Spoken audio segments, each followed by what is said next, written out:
नमस्कार, खबर उत्तर प्रदेश में आप सभी का स्वागत है। मैं हूं आपके साथ यशी शुक्ला और रुक करेंगे खबरों का, लेकिन उससे पहले एक नजर सुर्खियों पर। गोरखपुर दौरे पर पहुंचे सीएम योगी, टिफिन पर की चर्चा, बीजेपी कार्यकर्ताओं को दिया जीत का मंत्र।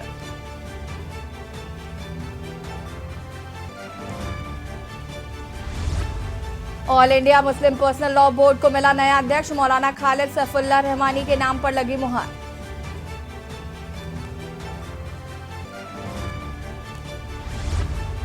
आज आजमगढ़ दौरे पर अखिलेश यादव, वर वधू को देंगे आशीर्वाद। 28 मई को दिल्ली यूनिवर्सिटी के प्रोफेसर ने की थी शादी।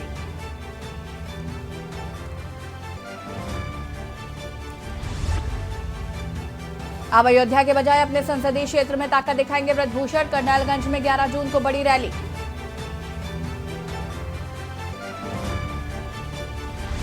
पंद्रह अगस्त को 1000 खेलो इंडिया सेंटर की मिलेगी सौगात, केंद्रीय खेल मंत्री ने वाराणसी में किया ऐलान।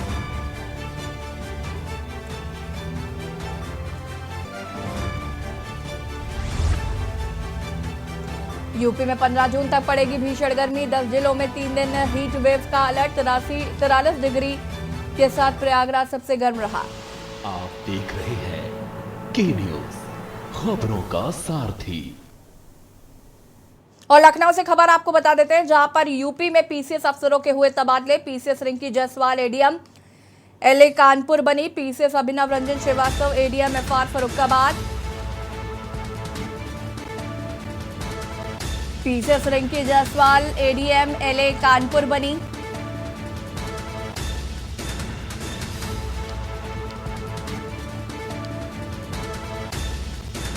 PCS Amarendra Kumar Verma ADM FR Shravasti बनाए गए। PCS Abhinav Ranjan Srivastava ADM FR Farrukhabad.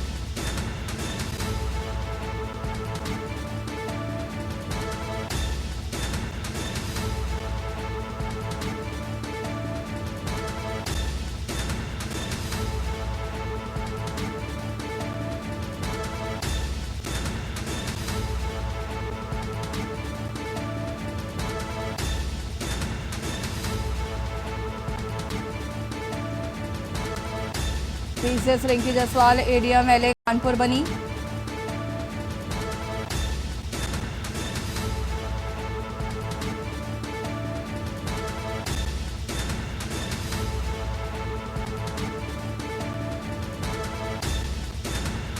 PCS Abhinav Ranjan Srivastava ADM FR बनाए गए।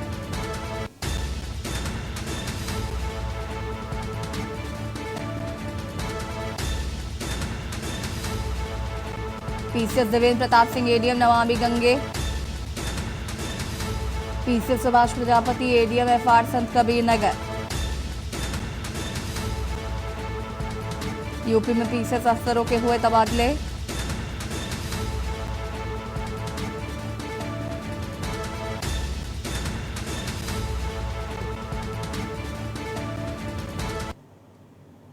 लखनऊ से खबर आपको बता देते हैं, जहां पर लोकसभा चुनाव को लेकर अटकलें, तैयारी में जुटी बीजेपी। भाजपा में तालमेल की अटकलें हुई तेज। ओपी राजभर अगले महीने कर सकते हैं बैठक। बीजेपी नेताओं के साथ कर सकते हैं बैठक। बीजेपी नेतृत्व के साथ बैठक की तैयारियों में जुटे ओपी राजभर।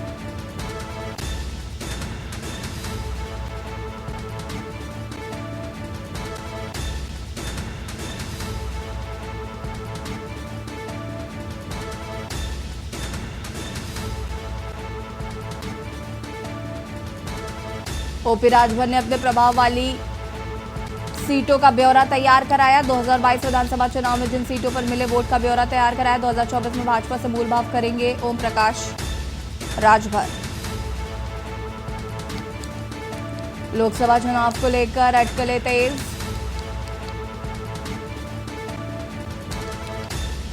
तैयारी में जुटी बीजेपी, से भाजपा में तालमेल की अटकलें हुई तेज।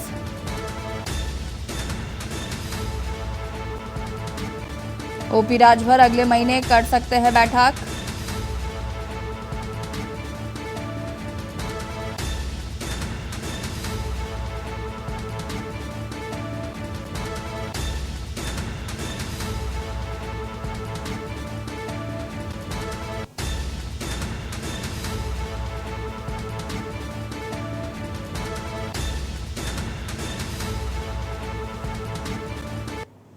लखनऊ से खबर आपको बता देते हैं, जहां पर पर्यावरण दिवस पर सीएम योगी करेंगे मुहिम की शुरुआत। पर्यावरण संरक्षण की योगी सरकार शुरू करेगी मुहिम। पर्यावरण सर्वेक्षण के लिए ऑनलाइन दिलाई जाएगी शपथ। प्रदेश की 58,000 ग्राम पंचायतों 762 नगर निकायों में शपथ। सभी अधिकारी कर्मचारी लेंगे शपथ।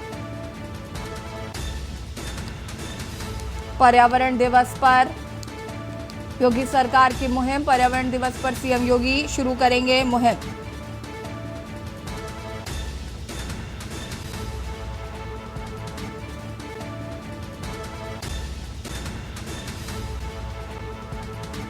पर्यावरण संरक्षण के लिए ऑनलाइन दिलाई जाएगी शपथ।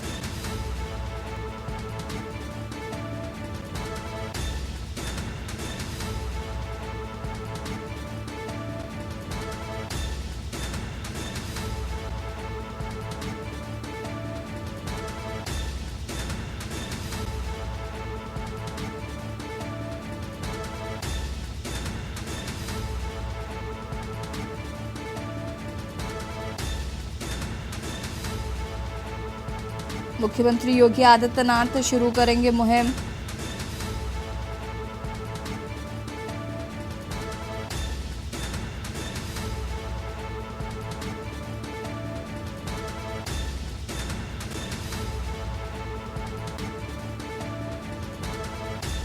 और इसी खबर पर ज्यादा जानकारी के लिए संवाददाता सतीश संगम हमारे साथ जुड़ चुके हैं। सतीश, क्या कुछ जानकारी है? पर्यावरण दिवस पर सीएम योगी करेंगे मुहिम की शुरुआत।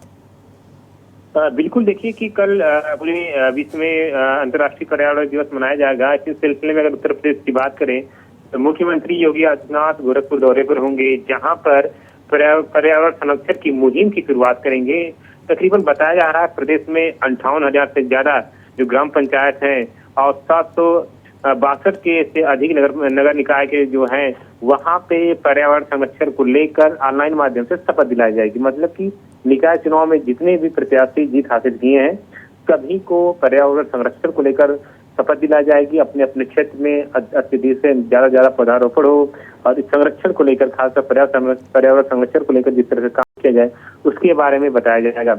इसके अलावा जो कैसे पर्यावरण के अनुकूल बनाया जाए, खास की जागरूकता को लेकर लोगों को कैसे इस पर जोड़ा जाए, इसमें भी मुहिम चली जाएगी। ऐसा माना जा रहा है कि तकरीबन 34 करोड़ से अधिक पौधारोपण का एक लक्ष्य रखा गया है पूरे प्रदेश में, जिसकी मुहिम कल से शुरू होगी। यानी कि इस मुहिम के जरिए ही न कहीं पूरे प्रदेश में पर्यावरण संरक्षण को लेकर एक बड़े स्तर पर संदेश दिया जाएगा। क्योंकि जिस तरह से वातावरण में बदलाव हो रहा है, आप देखिए कि गर्मी का मौसम के बावजूद भी किस तरह से टेम्परेचर हाई हो रही है, ऐसे में कहीं न कहीं पर्यावरण का जो संतुलित है वातावरण, वो कहीं न कहीं बिगड़ता जा रहा है। तो सबसे जरूरी है अनाधून पेड़ों की कटाई। तो पेड़ों का कैसे रख रखाव होगा, उसका बचाव कैसे किया जाए, और अधिक से अधिक जो खाली स्थान है, खासकर हाईवे की बात करें या यूनिवर्सिटी कॉलेज में बात करें जहाँ पे खाली प्लेस है, वहाँ पे कैसे पौधारोपण किया जाए। और खासकर शहरी क्षेत्र में हमने देखा कि शहरी क्षेत्र में पौधा की कमी होने की वजह से लोग तापमान से ज्यादा परेशान होते हैं, गर्मी की से परेशान होते हैं। तो ऐसे में सारी पहलुओं को ध्यान में रखते हुए इस तरह की मुहिम छेड़ी गई है। मुख्यमंत्री योगी आदित्यनाथ से कल इसकी शुरुआत करेंगे, जिसमें नगर निकाय के जितने भी प्रत्याशी हैं उनको ऑनलाइन माध्यम से शपथ दिलाई जाएगी। जी बिल्कुल, देखिए अगर हम बात करें तो इससे पहले भी मुख्यमंत्री द्वारा पर्यावरण संरक्षण को लेकर कई पौधे लगाए जा चुके हैं, लेकिन महत्वपूर्ण यह है सिर्फ पौधे ही लगाना महत्वपूर्ण नहीं होता, उनको सहेज कर रखना और नियमित उनकी देखरेख करना भी बहुत महत्वपूर्ण होता है। तो इसको लेकर भी मुख्यमंत्री द्वारा क्या कुछ प्रयास किए जाएंगे? बिल्कुल, ये आप सही कह रही हैं कि पौधा रोपने से या लगाने से नहीं जैसे होंगे, उसकी देखभाल करना बहुत जरूरी होता है। इसको लेकर अगर आप देखें कि पिछले साल जब पर्यावरण दिवस का अवसर था तो उस वक्त मुख्यमंत्री मुहिम छेड़ी थी। वन विभाग का जो लखनऊ में ऑफिस है, वहां से मुहिम छेड़ी गई थी और पूरे प्रदेश में जो भी हाईवे हैं उसके अलग अलग जो खाली प्लेस है उसके वहां पे लगाया गया था। खास ऐसा माना जा रहा है कि इसके बाद से बारिश का मौसम शुरू होता है तो उनको एक तरह से जैसे कि जल की कमी ना हो, पानी की कमी ना हो, तो इसके लिए संरक्षण के तौर पर देखा जाता है। दूसरी तरफ घेराबंदी के तौर पर भी देखा जाएगा, जहाँ पे पौधे लगाए जाएंगे वहाँ पे घेराबंदी किया जाए। जो छोटा जानवर है उससे किसी तरह की हानि ना हो पौधे से। तकरीबन 1-2 साल के बाद वो अपना विकास रूप लेते हैं, तो ऐसे में इस समय में उनका देखभाल करना बहुत जरूरी है। और कहीं न कहीं एक मुहिम में पौधे लगाने के साथ साथ उसके देखभाल रख रखाव की भी चीजें छेड़ी जाएगी, क्योंकि इसको लेकर लोग सतर्क हो और जागरूक हो। जी बिल्कुल, बहुत बहुत शुक्रिया आपका तमाम जानकारी के लिए। पर्यावरण संरक्षण की सीएम योगी शुरू करेंगे मुहिम, और न सिर्फ पौधे लगाए जाए बल्कि वो उन्हें संरक्षित भी किया जाए। इसको लेकर मुख्यमंत्री योगी आदित्यनाथ सख्त नजर आ रहे हैं।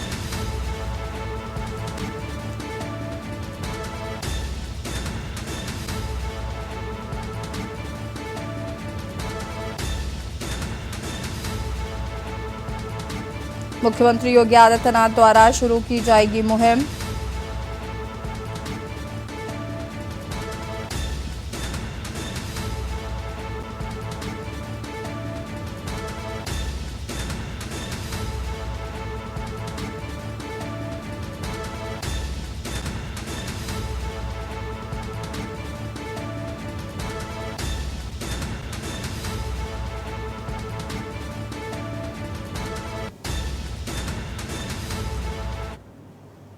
लखनऊ से खबर, जहां पर अंतर जनपदीय शिक्षकों के तबादले को लेकर आदेश जारी किया गया है। आपको बता दें कि 8 जून से शुरू होंगे बेसिक शिक्षा विभाग और शिक्षकों के तबादलों के आवेदन। 5 वर्ष नियमित शिक्षक, 2 वर्ष शिक्षिकाओं को मिलेगी प्राथमिकता। 4 लाख से अधिक शिक्षकों का हो सकेगा तबादला।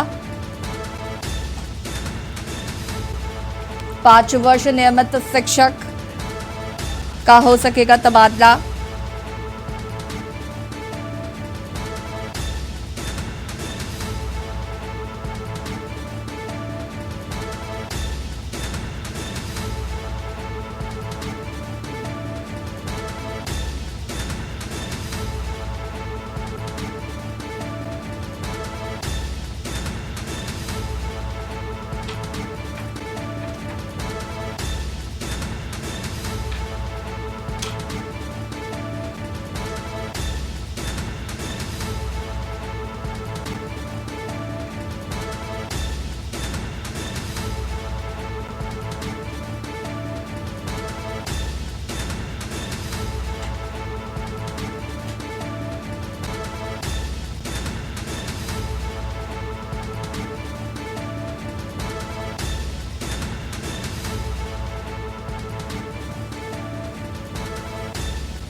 और बालासर घटना को लेकर रेलवे बोर्ड की प्रेस कॉन्फ्रेंस हो रही है, क्या कुछ दिखाते हैं आपको? जी अभी इंतज़ार कर रहे हैं कि वो अपनी फाइंडिंग्स हमें कंप्लीट डिटेल्ड फाइंडिंग्स हमें बताएं, जिससे कि हम लोग पता कर सकें कि क्या कारण था जिसकी वजह से ये दुर्घटना हुई।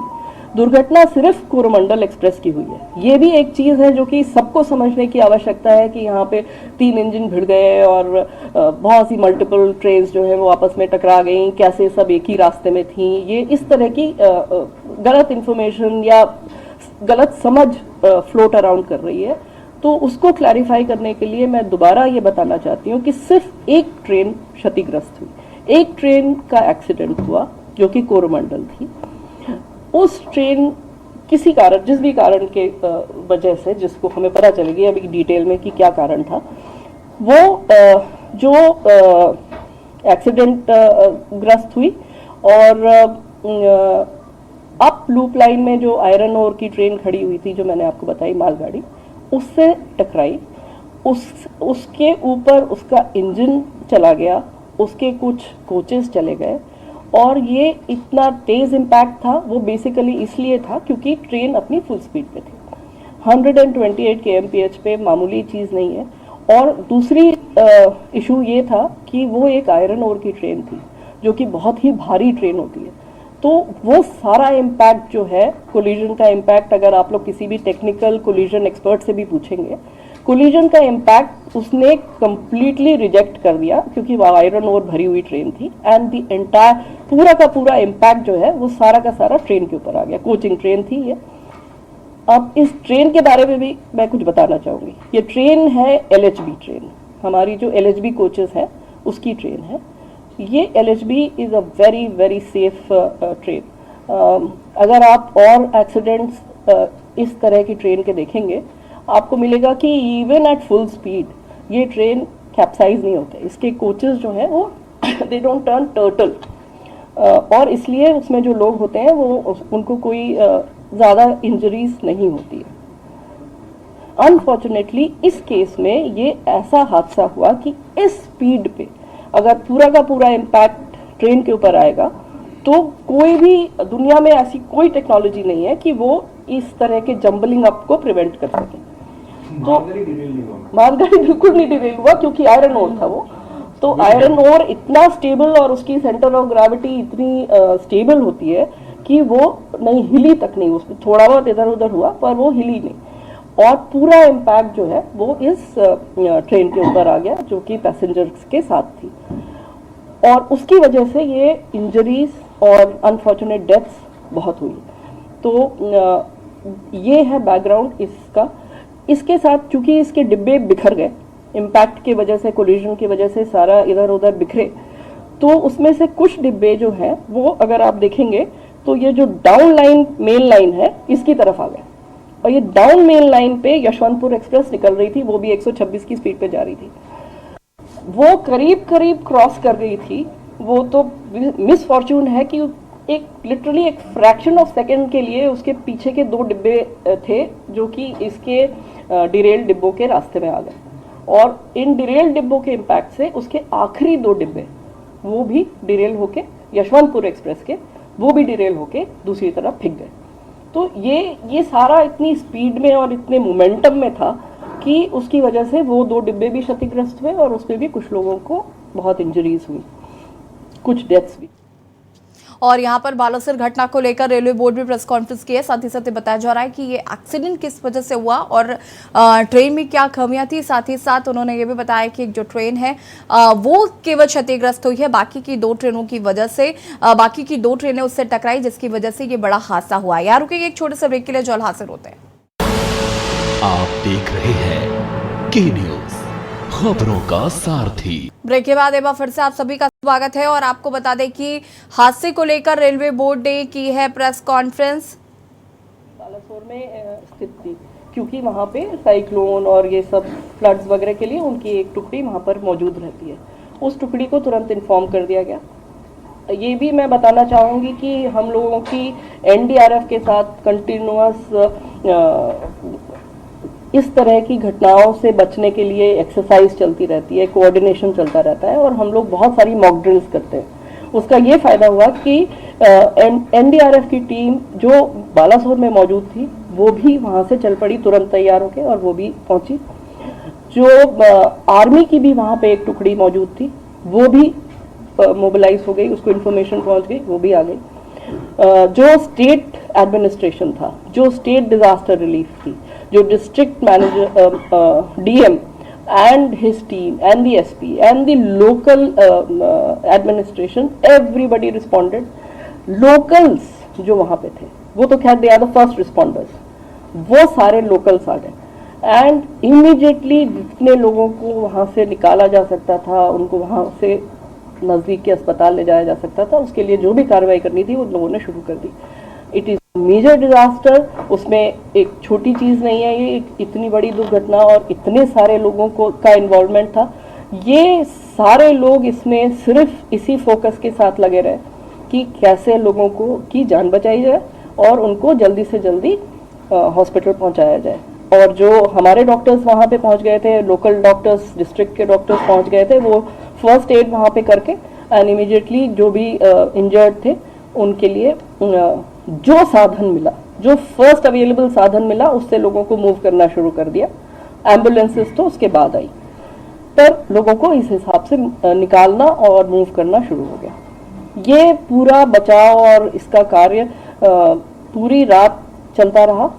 सुबह तक 3 तारीख की सुबह तक जब सारे वरिष्ठ अधिकारी भी पहुंच गए वहाँ पे, मंत्री जी खुद पहुंच गए, भी ये काम चलता रहा और करीब दोपहर के 2 बजे के करीब जितने भी लोग उसमें या तो फंसे थे या जिस भी तरह से थे उनको निकाल लिया गया। ये काम जब कंप्लीट हो गया, हर तरह से इंश्योर कर लिया, डिस्ट्रिक्ट एडमिनिस्ट्रेशन ने भी, लोकल पुलिस ने भी ये कंफर्म किया कि यहाँ पे अब कोई व्यक्ति इसमें नहीं है, तब उसके बाद रेस्टोरेशन का काम शुरू हुआ। इसलिए रेस्टोरेशन में अभी समय लगेगा। रेस्टोरेशन में भी बहुत बड़ा काम है क्योंकि यहाँ पे ट्रैक वगैरह सब कुछ एकदम डैमेज हो गया। जो OHE के पोल जिसपे कि बिजली के तार चलते हैं वो सब कुछ डैमेज है, तो वो रेस्टोरेशन का काम चलता रहा। उसके बाद पूरी रात मंत्री जी खुद वहाँ पे उसको सुपरवाइज करते रहे सीनियर ऑफिसर्स के साथ, हमारे रेलवे बोर्ड के चेयरमैन साहब और हमारे मेंबर इंजीनियरिंग जो हैं वो खुद, मेंबर रोलिंग स्टॉक, सब लोग वहाँ पर रहे, जनरल मैनेजर्स, DRMs, सब लोग वहाँ पे, अपार्ट फ्रॉम हमारी टीम्स जो कि लेबर, सारा टेक्निकल टीम्स, सारे मटेरियल जो चाहिए रिप्लेस करने के लिए, सब लोग वहाँ पे मोबिलाइज होते रहे। सारी रात वो गाड़ियाँ भी शटल की तरह से चलती रहीं और वो सामान वहाँ पे पहुँचा के अभी आप देख ही रहे कि रेस्टोरेशन का काम बहुत तेज़ी से चल रहा है। शायद शाम तक 8-5 बजे तक हमको एक लाइन मिलने की उम्मीद है। हो भी सकता है कि अगर काम ठीक चला तो दोनों लाइनें इस लायक हो जाएंगी कि कुछ गाड़ियाँ निकल सकें, धीमी गति से निकल सकें। सर नहीं, I am talking about the main line. पहले मेन लाइन देंगे क्योंकि गाड़ियां निकलने लगे, उसके बाद फिर आगे देखेंगे। एक मिनट, हाँ, हम सारे सवाल रुक जाइए। हाँ, मुझे दो चीजें और बतानी, बस 2 चीजें और बतानी। ये तो हुआ रेस्टोरेशन का काम। उसके बाद जो इंजर्ड है उनके बारे में मुझे कुछ कहना है। आप लोगों के माध्यम से भी मैं ये सबको कहलवाना चाहती हूँ, हमारी एक सिंपल हेल्पलाइन नंबर है 139। 139 हमने सब जगह अलग अलग स्पेशल हेल्पलाइन नंबर्स खोल दिए, हर जगह हेल्प डेस्क खोल दिए, हर स्टेशन। शालीमार एक्सप्रेस के लिए ग्रीन सिग्नल थे जया वर्मा की तरफ से। आपको बता दें कि ये प्रेस कॉन्फ्रेंस की गई है, जो कि रेलवे बोर्ड की सदस्य हैं। उन्होंने कहा कि सिग्नलिंग में कोई कमी नहीं थी, ग्रीन सिग्नल था शालीमार एक्सप्रेस को। बहनगा बाजार के पास ये हादसा हुआ। दुर्घटना सिर्फ कोरमंडल एक्सप्रेस की हुई है। लूप लाइन में 2 गाड़ियां खड़ी थी। खड़ी मालगाड़ी में लदा हुआ था लोहा।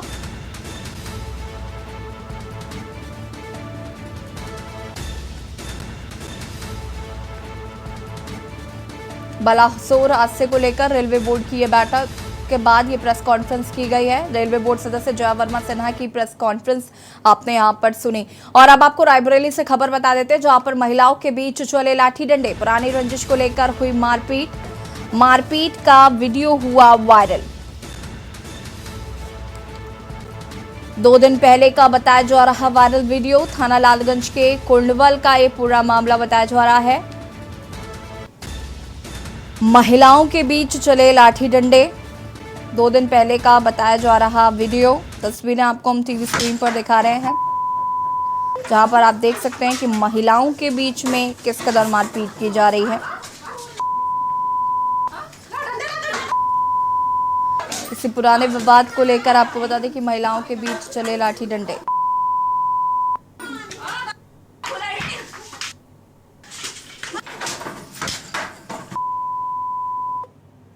और बुलेटिन में फिलहाल इतना ही। देखते रहिए के न्यूज़ ज़रिया। नमस्कार।